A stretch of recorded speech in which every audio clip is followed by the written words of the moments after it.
et à tous les amis, c'est parti pour la 23e journée de la Liga, l'avant-match de la 23e journée de la Liga. Real Madrid, Grenade à domicile au Bernabeu. Et bah, ce sera un match difficile comme d'habitude les amis. On vient à peine d'être éliminé de la Coupe du Roi face à l'Athletic Bilbao, donc il faudra rebondir avec cette belle victoire face à Grenade. Bon, au niveau des formes les amis, c'est pas top pour les Real. Pour le Real Madrid, au niveau des formes, regardez-moi ça. Il y a 5 matchs, sur les 5 derniers matchs, on a 3 victoires, certes, mais les 3 victoires sont venues, il y en a 2 où elles sont venues après prolongation. Celle contre Elche en Coupe du Roi et celle contre le Barça en demi-finale de la Supercoupe. On a quand même gagné une victoire en 90 minutes face à l'Athletic Bilbao en Supercoupe 2-0. On a rejoué contre l'Athletic Bilbao en Coupe. On a perdu donc c'était ce jeudi 1-0 et on a gagné un seul match et on a fait un nul en Liga face à Elche lors de la 22e journée. Bien sûr, vous vous rappelez les amis. Voilà, c'était une remontada en fin de match. Et but de Militao à la dernière minute. Pour Grenade, bah en fait, voilà, sur les 5 derniers matchs, c'est pas aussi, c'est pas magnifique, c'est pas magique du tout. Une victoire certes contre Atlético Madrid 2-1, après il y a 2 nuls face au Barça et face à Elche 0-0 et une défaite face à Getafe 4-2 et une défaite face à Osasuna à domicile 2-0. Donc c'est plutôt bon pour le Real, c'est un espace de Grenade donc voilà, pour les confrontations directes les amis, sur les 5 derniers matchs, le Real a gagné tous ses matchs tout simplement. 4-1, 4-1 aussi, 2-0, 2-1 et 4-2.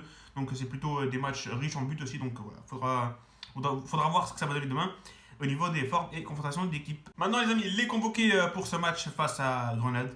Et bah voilà, Courtois, Lunin, Diego pour les 3 gardiens, on a Carvajal, Militao, Alaba, Vallejo, Nacho, Marcelo pour la défense. Bien sûr, pas de Fermadi, toujours blessé. Kroos, Modric, Casemiro, Lucas Vazquez, Isco, Ceballos, Camavinga pour le milieu. Et l'attaque, les amis, Hazard, Asensio, Jovic, Bale, Rodrigo. Et ce jeune Latassa qui vient de rejoindre pour la première fois, je crois, la liste des convoqués.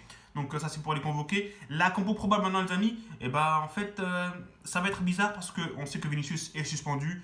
Et il sera pas là, il a accumulé 5 cartons jaunes. Donc pour le Real, ça fera un Courtois au goal, bien sûr. Carvajal à droite, Marcelo à gauche. Militao à la bas ou peut-être Nacho en charnière centrale et à la bas à gauche comme on a vu en coupe. Pour le milieu, Modric, Casemiro, Kroos, on va espérer que ça sera un meilleur match par rapport au dernier. Et l'attaque, les amis, Eden Hazard à gauche, Jovic en pointe et Rodrigo à droite.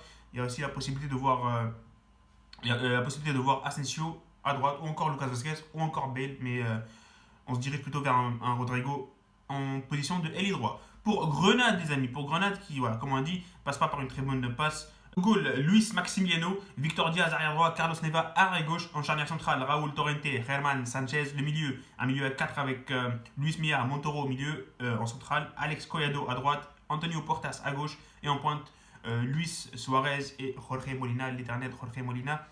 Donc voilà, ça sera une compo plutôt intéressante celle de nos amis de Grenade. Ils ont ils ont un joueur blessé qui est Santiago Arias, l'ancien d'Atlético Madrid.